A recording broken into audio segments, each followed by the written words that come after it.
कर प्रस्तावों के संबंध में परंपरा के अनुरूप मैं कराधान के संबंध में किसी भी बदलाव का प्रस्ताव नहीं कर रही हूं और प्रत्यक्ष कर तथा आयात शुल्कों सहित अप्रत्यक्ष करों के संबंध में कर दरें यथावत बनाए रखने का प्रस्ताव कर रही हूं। तथापि स्टार्टअप और सावरेन संपदा या पेंशन फंड द्वारा किए गए निवेशों के लिए कुछ कर लाभ तथा कुछ आईएफएससी यूनिटों की कतिपय आय पर कर छूट की समय सीमा 31/3/2024 को समाप्त हो रही है। कराधान में निरंतरता बनाए रखने के लिए मैं समय सीमा की इस तारीख को 31/3/2025 तक बढ़ाने का प्रस्ताव करती हूँ।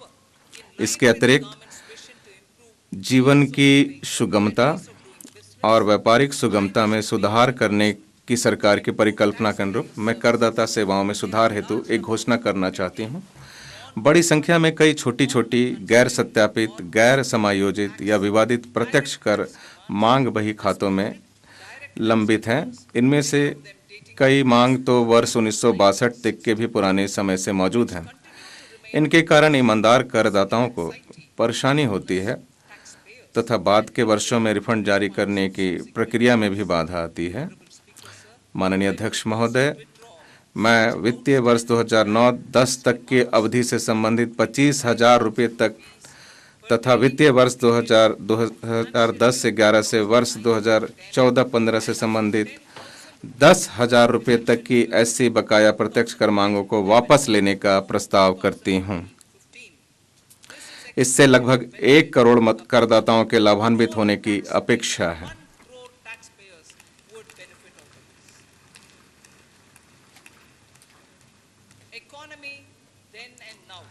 अर्थव्यवस्था तब और अब वर्ष 2014 में जब हमारी सरकार ने बागडोर संभाली थी, चरण दर चरण अर्थव्यवस्था को दुरुस्त करने और शासन प्रणाली को सही रास्ते पर लाने की जिम्मेदारी बहुत बड़ी थी। समय की मांग थी कि लोगों को आशा की किरणें दिखें, निवेश आकर्षित किया जा सके और सुधार के लिए आवश्यक समर्थन जुटाया जा सके। सरकार ने इसे सफलतापूर्वक किया। राष्ट्र प्रथम के मजबूत विश्वास के साथ इसे सफलतापूर्वक हासिल किया। उन वर्षों के संकटों से पार पा लिया गया है और अर्थव्यवस्था सर्वांगीण विकास के साथ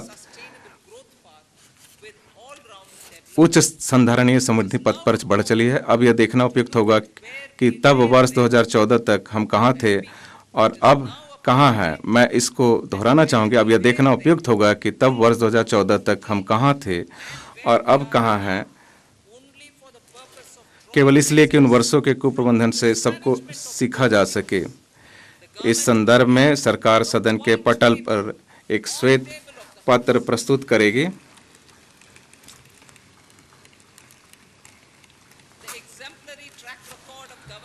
शासन, विकास और निष्पादन, प्रभावी प्रदायगी और जन कल्याण के अनुकरणीय ट्रैक रिकॉर्ड ने सरकार को लोगों का भरोसा, विश्वास और आशीर्वाद दिलाया है ताकि आने वाले वर्षों और दशकों में नेक इरादे, सच्ची लगन और भरपूर प्रयासों से विकसित भारत के लक्ष्य को हासिल किया जा सके, चाहे इसके लिए जितना भी जतन करना पड़े। इन शब्दों के साथ मैं इस गरिमामय सदन में अंतरिम बजट पेश करती हूँ। जय हिंद।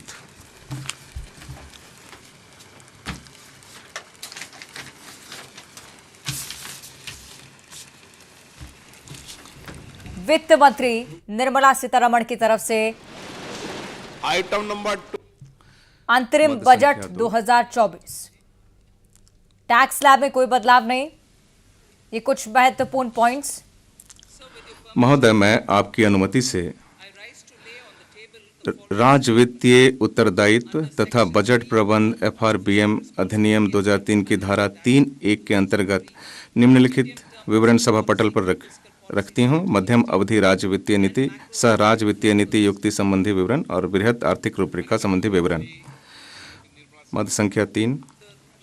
महोदय, आपकी अनुमति से मैं प्रस्ताव करती हूँ कि वित्त विधेयक 2024 को पुरस्तापित करने की अनुमति दी जाए। ये कि विधेयक को पुरस्तापित करने की अनुमति प्रदान की जाए। जो सदस्य इसके पक्ष में हाँ कहें, जो सदस्य विरोध में ना कहें, मेरे विचार में निर्णय हाँ वालों के पक्ष हुआ। हाँ वालों के पक्ष हुआ। माननीय मंत्री जी विधेयक को पुरस्तापित करें। महोदय, मैं विधेयक प्रस्थापित करती हूँ। सभा की कार्रवाई शुक्रवार दिनांक 2 फरवरी 2024 को प्राप्त 11 बजे तक के लिए स्थगित की जाती है। तो आपको बता दें कि कार्यवाही स्थगित कर दी गई है सभापति महोदय की तरफ से, लेकिन उससे पहले जो बजट भाषण आपने सुना वो सीधे रिफ्लेक्ट कर रहा था उन उपलब्धियों को जो भारत सरकार ने इस कार्यकाल में हासिल की हैं।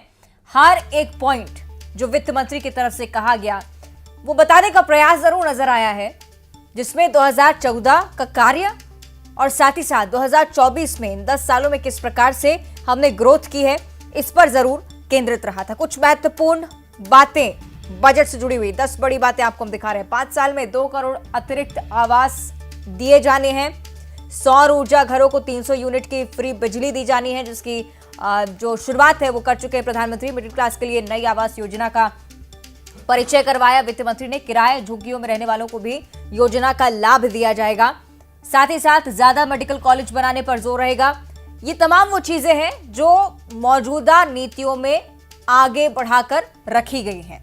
कोई भी नई नीति इंट्रोड्यूस नहीं करनी थी चूंकि अंतरिम बजट था, लेकिन कुछ महत्वपूर्ण पहलू जो निर्मला सीतारमण की तरफ से इसलिए जोड़े गए हैं क्योंकि ना सिर्फ आपको ये बताना है कि आने वाले समय में लोकसभा चुनाव के दौरान कौन कौन सा वादा बजट को लेकर सामने रखते हैं, लेकिन बताना यह भी जरूरी कि 2014 से जब से मोदी सरकार एग्जिस्टेंस में आई है यहां पर कैसे बदलाव आया, इकोनॉमिकली हम कितने स्ट्रांग हुए हैं।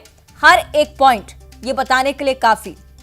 निर्मला सीतारमण जिनको आपने सुना बजट भाषण देते हुए, चूंकि अंतरिम बजट था, कुछ महत्वपूर्ण पहलू इस लिहाज से रखे गए कि सरकार ने क्या किया और कुछ महत्वपूर्ण पहलू इस तरह से इंट्रोड्यूस किए गए कि जो योजनाएं चल रही हैं उसमें हम आगे बढ़कर क्या कर सकते हैं। टैक्स स्लैब में बदलाव को लेकर उम्मीद की जा रही थी।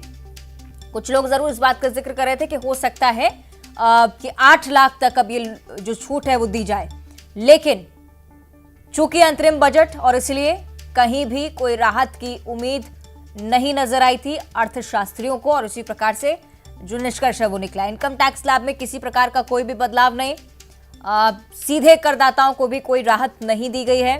कुछ योजनाएं जो केंद्र सरकार पहले से ही चला रही है उसमें जरूर इजाफा आपको देखने को मिला है। अपनी आगे की रूपरेखा जरूर स्पष्ट कर दी है इस बजट के जरिए।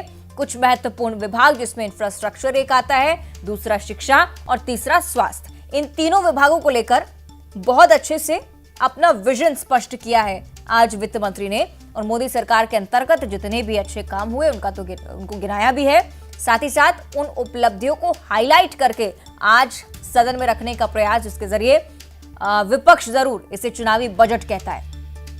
ये बहुत महत्वपूर्ण पहलू समझने की जरूरत जिससे कि कैसे आप इन तमाम पॉइंट्स को समझते हैं और ये पॉइंट्स जो अंतरिम बजट में आपके सामने रखे गए हैं, पूर्ण बजट में किस प्रकार का परिवर्तन अगर आप देखते हैं तो कैसे से हैंडल करती है सरकार। चूंकि कल प्रधानमंत्री कह भी चुके हैं पूर्ण बजट भी हम ही पेश करेंगे, ये दावा उनकी तरफ से किया गया है भरपूर समर्थन का लोकसभा चुनाव में। लेकिन उससे पहले बजट की कुछ महत्वपूर्ण बातें जिस प्रकार की उम्मीदें थी, इस तरह का कोई भी जिक्र वित्त मंत्री की तरफ से सामने नहीं आया है।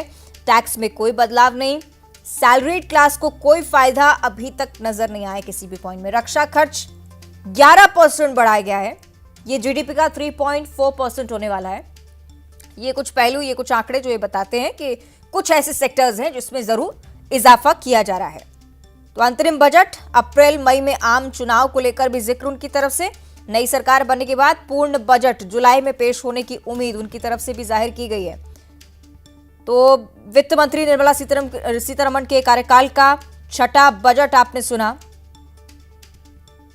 कुछ आंकड़े जो ये बताते हैं कि अंतरिम बजट में फिलहाल सैलरीड क्लास को, मिडिल क्लास को किसी प्रकार की कोई राहत नहीं दी गई है।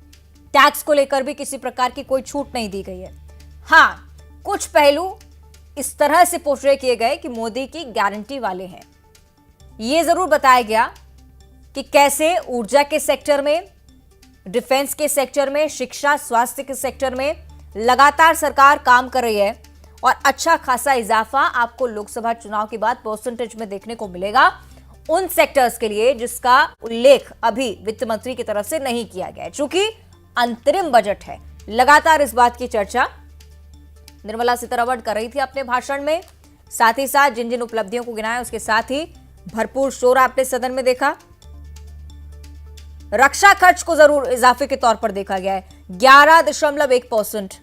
जीडीपी का 3.4% ये होगा। सैलरीड क्लास को कोई फायदा नहीं, टैक्स में किसी प्रकार की कोई राहत नहीं। टैक्स स्लैब में भी जो बीते फाइनेंशियल ईयर में आपने देखा, उसके अलावा किसी प्रकार की कोई राहत आपको नहीं मिलने वाली है। हाँ, ये वादा जरूर किया गया है सुविधाएं देने वाले हैं कि एग्रीकल्चर में भी महिलाएं आ सकें और बिल्कुल ये प्रयास है। इसीलिए चार बातों पर विशेष ध्यान दिया है। गरीब, महिलाएं, युवा और किसान, इन पर फोकस किया है। ये अंतरिम केंद्रीय बजट में इन बातों का विशेष ध्यान रखा गया है। जीएसटी का भी है, सभी बातों का समावेश किया है। बातों को एक साथ रखा है। डिप्टी सीएम जगदीश देवड़ा को आप सुन रहे थे, चूंकि वित्त मंत्री के तौर पर भी काम कर रहे हैं मध्य प्रदेश में और अर्थव्यवस्था को उनसे बेहतर शायद ही कोई मध्य प्रदेश में जानता, और इसलिए बहुत अच्छे से इस विभाग को चलाते भी हैं। और ये स्पष्ट भी कर रहे थे कि वित्त मंत्री की तरफ से किस प्रकार से ये बजट पेश किया गया, कौन कौन से महत्वपूर्ण पहलू, जो उन्होंने 4 चीजें गिनाई हैं, किसान, युवा, महिला और गरीब, इन चारों पर फोकस रहा है। आवाज देने को लेकर भी अर्थव्यवस्था, किसानों, महिलाओं, युवाओं को बड़ा तोहफा मिलने की उम्मीद जाहिर की गई थी, लेकिन जो योजनाएं हैं उसी में महज वृद्धि हुई है। ज्यादा से ज्यादा आपको कुछ परसेंटेज का इजाफा किसी योजना को लेकर, किसी स्पेसिफिक डिपार्टमेंट को लेकर जरूर देखने को मिलेगा, लेकिन कोई भी नई नीति नहीं, जो आपको पता ही है, क्योंकि अंतरिम बजट में नहीं रखी जाती है कोई नई नीति। किसी प्रकार का कोई उल्लेख इस चीज को लेकर नहीं कि आने वाले समय में क्या करने वाले हैं, लेकिन ये जरूर बताया कि बीते 10 सालों का जो रिकॉर्ड है वो बखूबी आज वित्त मंत्री ने स्पष्ट कर दिया है।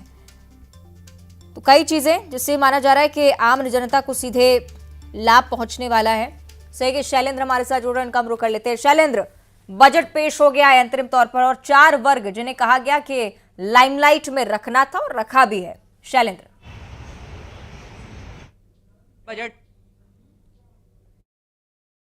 किसानों को रखा गया, इसके साथ ही कहीं ना कहीं एक बड़ी राहत ये भी है कि टैक्सेशन में कोई बदलाव नहीं किया गया है। नहीं, जो अभी सामान्य टैक्स जो चल रहा है उसी तरीके से टैक्सेशन चलेगा। हालांकि एक वर्ग जरूर है, इसको थोड़ी सी निराशा हुई है कि ये था कि टैक्स स्लैब में थोड़ी सी छूट मिलने की, इनकम टैक्स का जो स्लैब है उसमें छूट की उम्मीद जो है वो मध्य प्रदेश के लोग और देश के लोग कर रहे थे, लेकिन ऐसा कुछ मिला नहीं है। लेकिन जिस तरीके से साफ किया गया है कि मिडिल क्लास के जो लोग हैं, जो किराए के मकानों में रहते हैं, झुग्गियों में रहते हैं, ऐसे लोगों के लिए आवासीय योजना जो है वो केंद्र सरकार लेकर आएगी। तो कहीं ना कहीं उन लोगों के लिए एक राहत की खबर है, जो कि जिस तरीके से ये लक्ष्य था कि हर व्यक्ति को अपना घर हो, अपनी छत हो, उस दिशा में ये कहीं ना कहीं बड़ा कदम माना जा सकता है। हालांकि ये साफ पहले से ही था कि इंटर्म बजट है, इसलिए बहुत ज्यादा कुछ तो नहीं मिलेगा, लेकिन चूंकि जिस तरीके से प्रधानमंत्री नरेंद्र मोदी खुद सदन में दावा सर पूरा भाषण आप बड़े